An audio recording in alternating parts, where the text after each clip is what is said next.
Welcome back. One final point before we go tonight. Hillary Clinton tweeted, "Forget death panels," she said. "If Republicans pass this health care bill, they're the death party." Republicans are the death party, says the woman who paid agitators to incite violence at Trump rallies, punching Trump voters in the face, pepper spraying an 8-year-old girl, throwing rocks at police officers. Republicans are the death party, says the woman who took millions of dollars from Planned Parenthood, who aborts 323,999 babies every year.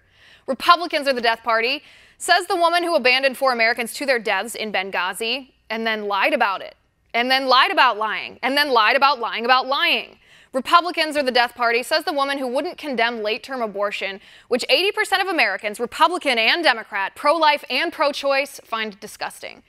Republicans are the death party, says the woman who refused to say radical Islamic terrorism, even while Islamist terrorists mutilated, burned, killed, and raped women, pushed gay people off the roofs of buildings, beheaded Americans in the Middle East, slaughtered Americans, our neighbors, our friends, our co-workers here at home, at Pulse nightclub and at work party, a Christmas party in San Bernardino, and threatened death on anybody who doesn't conform to their brutal, repressive caliphate.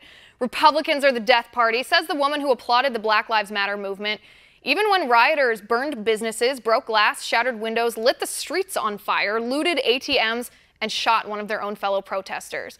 Republicans are the death party, says the woman who claimed the scandal at the Department of Veterans Affairs is not as widespread as the media would have you believe.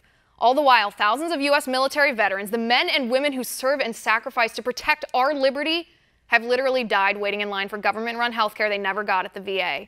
Republicans are the death party, says the woman who condemned Donald Trump's so-called violent rhetoric during the campaign, accused Trump's rhetoric of inciting violence and hate crimes.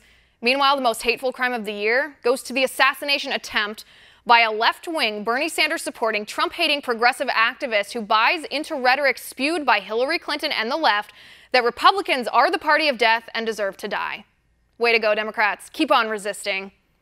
And that's my final point. You can reach me on Twitter at Liz_Wheeler. If you liked the show, please send me an email at oann.com/contact. But before we go, we want to invite all of you to tune in to One America News Network tomorrow morning at 11 a.m. Eastern as we release bombshell video of a major mainstream media news outlet admitting they publish fake news.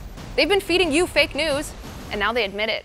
Hear it in their own words tomorrow at 11 a.m. Eastern and again at 9 p.m. Eastern on this show. We'll see you then.